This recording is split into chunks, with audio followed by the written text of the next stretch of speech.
Hi, everybody. Welcome. Thank you for joining us.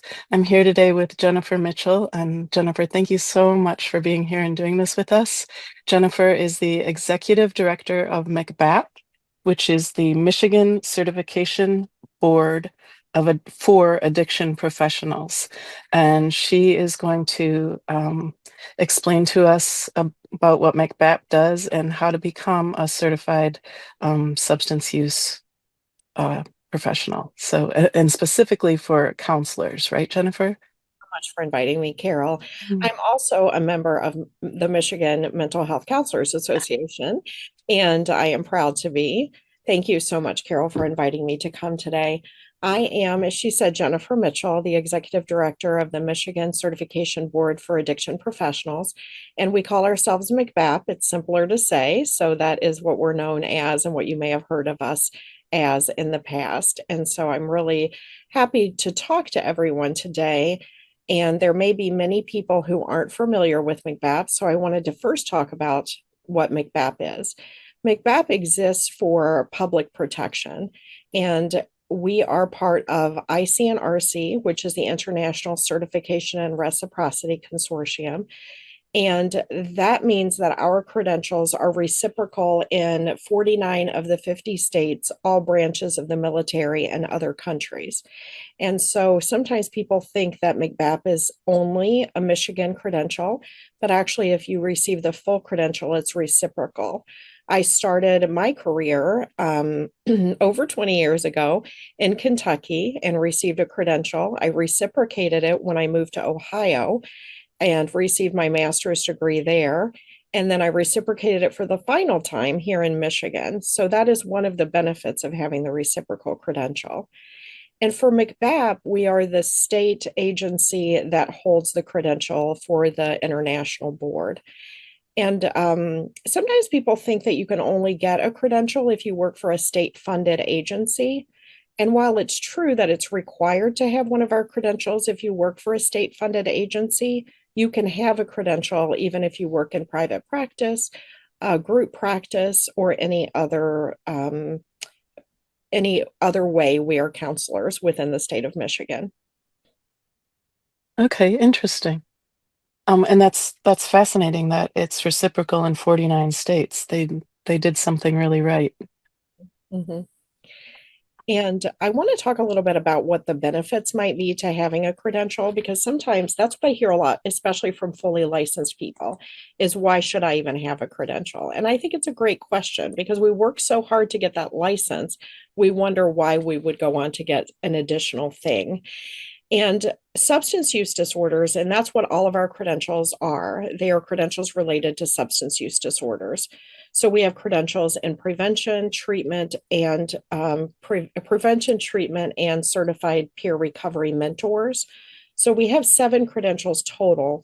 The one I'm going to talk about today, though, that's relevant to those of us who are LPCs is the CAADC, and that stands for Certified Advanced Alcohol and Drug Counselor. So again, that is Certified Advanced Alcohol and Drug Counselor, a CAADC. And the reason that I think that it's important, and I thought this long before I became the executive director of MCBAP, so I can tell you for sure I have a strong belief in what we do in terms of having this as a specialization. Substance use disorders are one of the most deadly of anything in the DSM. So, any of the conditions that we treat, substance use disorders have a very high mortality rate. And because of that, it's important that people who treat those with substance use disorder have specialized knowledge and expertise in this area. And in our code of ethics, we actually talk about having only practicing within our scope of practice. And obtaining a credential that's a specialty credential in this way proves that we have that specialty knowledge. The one piece of obtaining a MCBAP credential is taking a written exam, which is the part that we're almost nervous about. But that exam is actually legally defensible and psychometrically sound. And what that means is if you're ever called to court about treating a client with substance use disorder and they say to you, how do I know that you are qualified to treat someone with a substance use disorder? This credential alone is proof that you have this specialty knowledge. based on the way that you are trained and are able to pass the exam. So it gives you credibility and it differentiates you. It's also proven anytime, and this is true in a variety of different disciplines, not just substance use, but that when we have specialized credentials, knowledge, and understanding, we have better outcomes.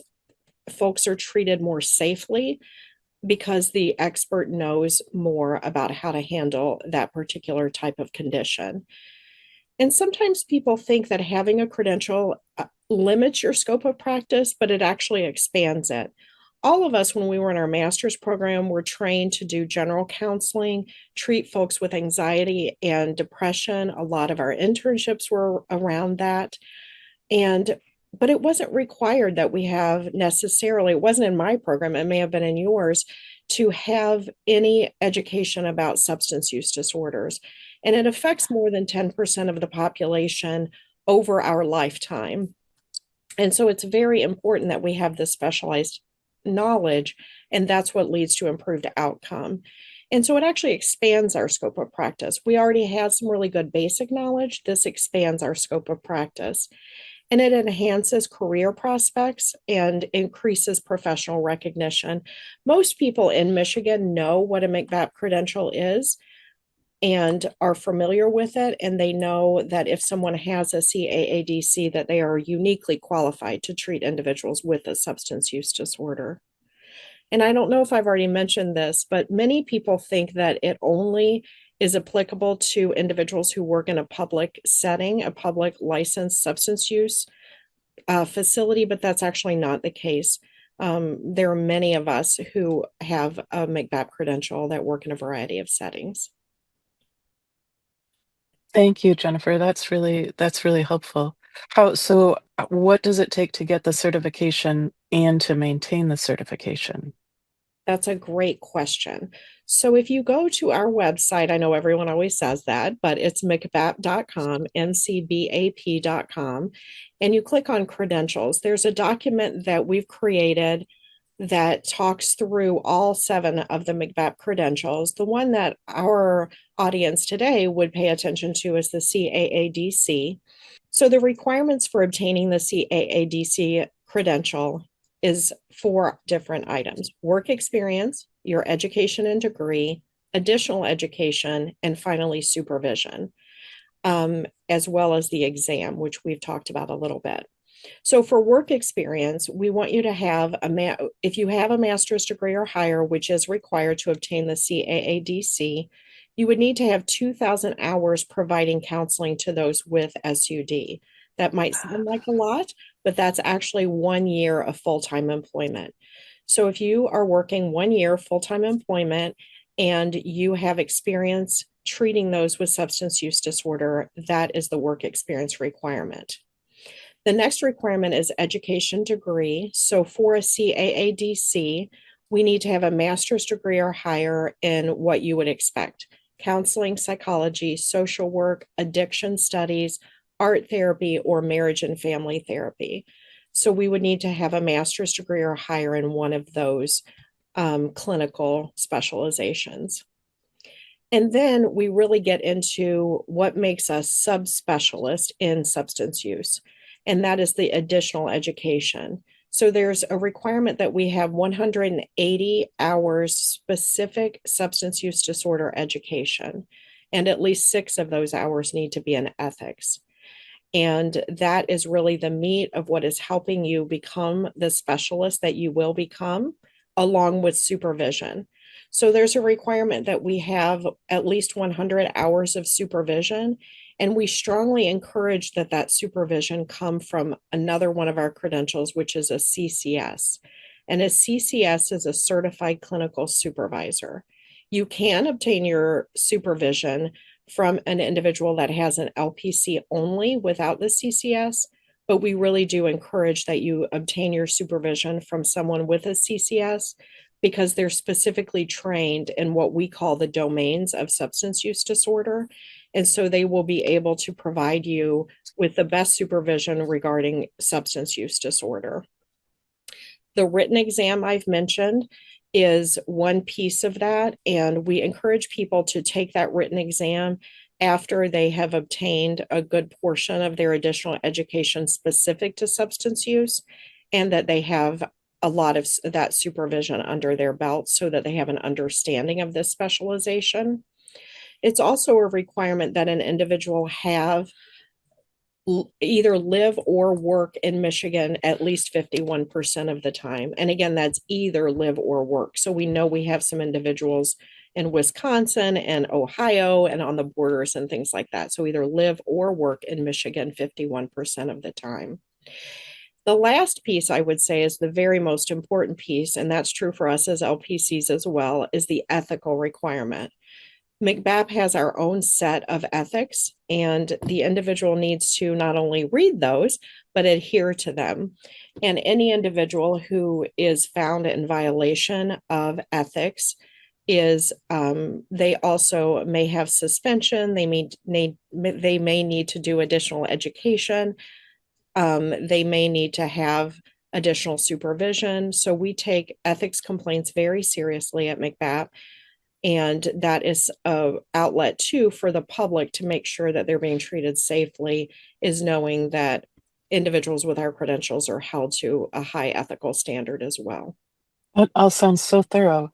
Does McBAP offer any of the classes or the hours that people need to take? That's a great question. We haven't at this point because our board considers it potentially a conflict of interest if Mm. we're the ones providing the education and we're the ones offering the education, or if we're the ones providing the education and the ones reviewing the education. So we don't, but there are some what we call approved providers. So on our website, there are agencies that have become approved providers with us. That means they've offered at least 50 hours of high quality education and had that approved through MCBAP. And we feel like they're a great source for education. So those are on our website. Individuals can also attend training that are NADAC approved, Michigan Counseling or ACA approved, American Counseling Association or Michigan Counseling Association approved, and we'll review those as well. So you just want to take high quality education. There's also a free website. I don't know if you're familiar with it, through MDHHS, Michigan Mm. Department of Health and Human Services, and it's called improvingmipractices.org. And that's a source of free education. And I've gone through all of the education they offer, which is hundreds of hours of education. I haven't watched it all, but I reviewed it all for content. And I said whether it was specific or related, because again, to get your initial credential, you need 180 hours of specific education. And that can get expensive, as we all know. So improvingmipractices.org is a great place for free education. That's really good to know. Thank you so much. And so what about maintaining the credential? Is there anything involved in that? So you can choose either a 2 or a 3 year renewal cycle.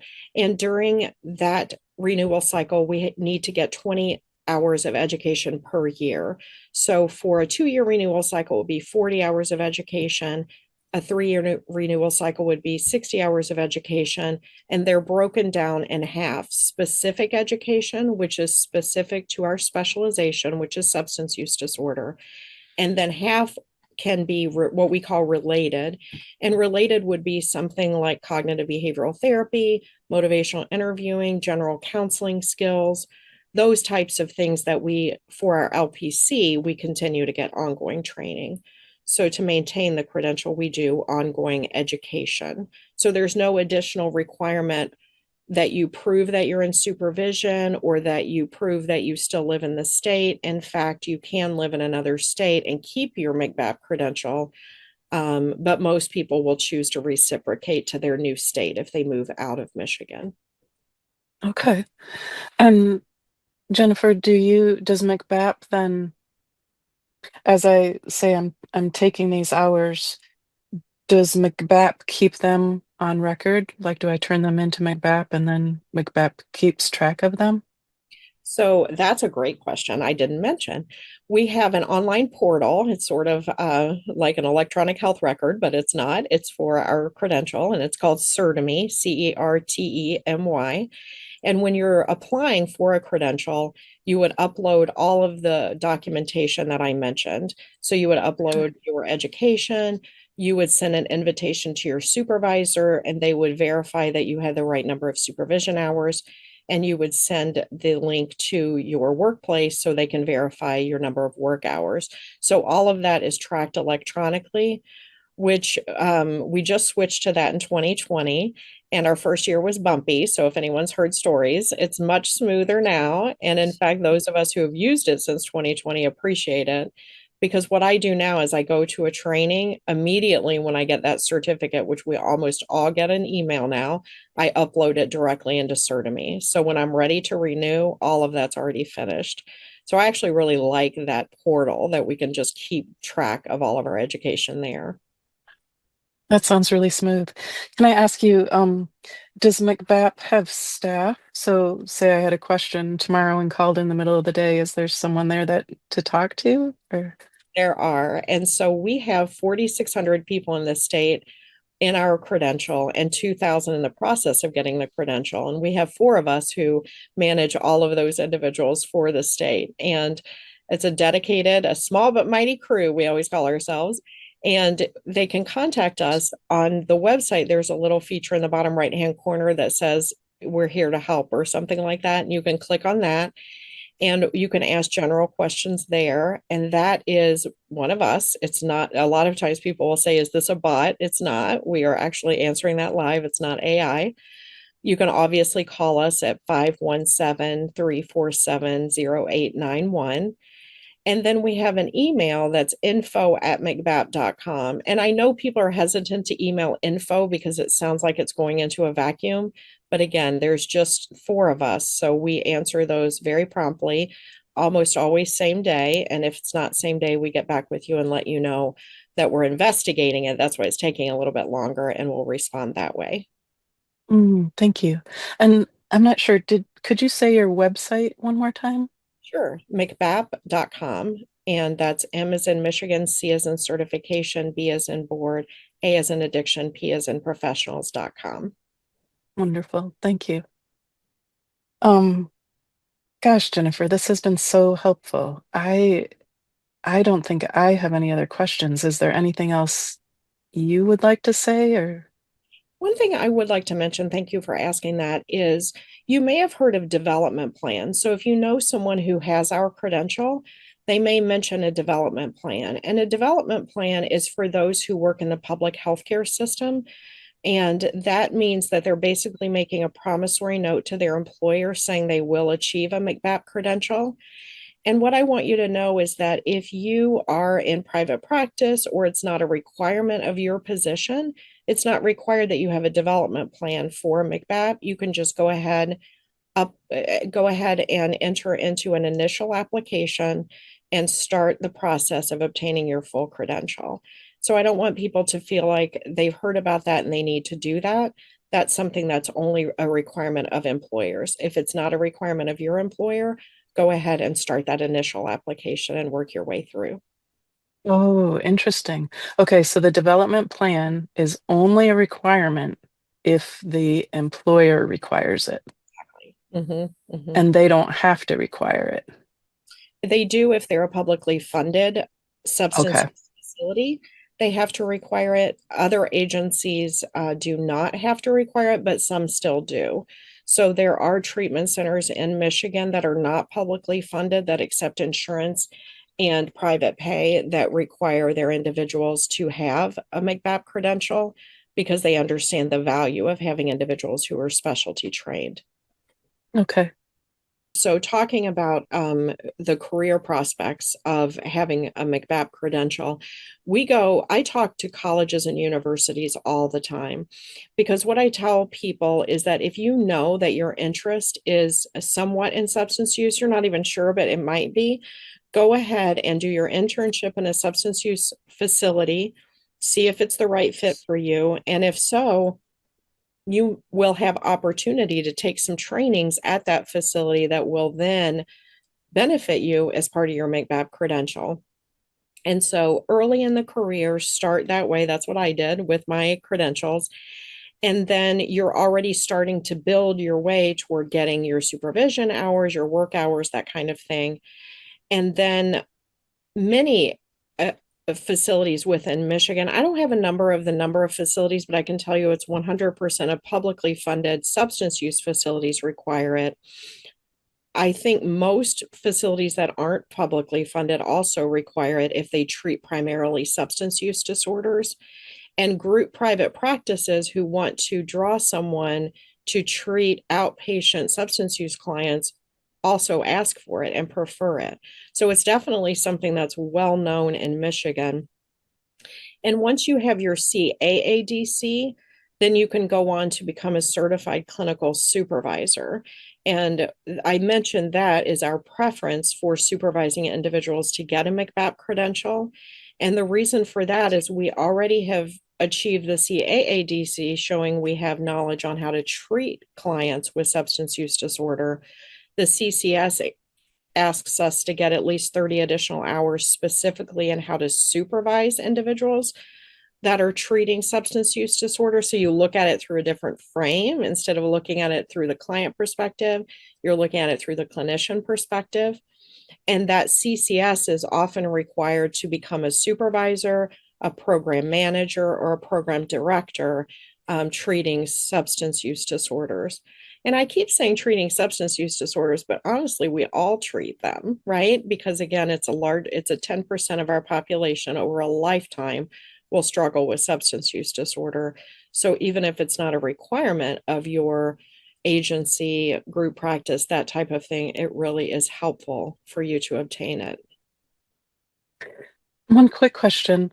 When you say substance use disorder, how transferable is it to any other addiction? It is very transferable. So if you look in the DSM, the other area that's talked about in the DSM there is gambling disorder. And so while we consider that a related category, if you take a training on gambling disorder, there are still so many things that are transferable. And honestly, anytime anyone has a compulsive disorder, it is transferable, because some of the same things that are helpful and evidence-based in treating substance use disorder are helpful in other areas. So for example, cognitive behavioral therapy, motivational interviewing, these are some of the things that have been proven to help a variety of conditions, and definitely substance use disorder. So the training will be helpful regardless of what career path you choose. Jennifer, well, thank you so much. This information is all so valuable and helpful, and I we really are. Thank you on behalf of Mahaka and our board, and thank you for your willingness to do this and the part you play in uplifting Michigan counselors. We really appreciate you. Thank you. Thank you, Carol. I appreciate the work that all of the counselors are doing in the state of Michigan, and especially those on the board of Mahaka. You're definitely doing so much for the state of Michigan and for the people that we treat. Thank you.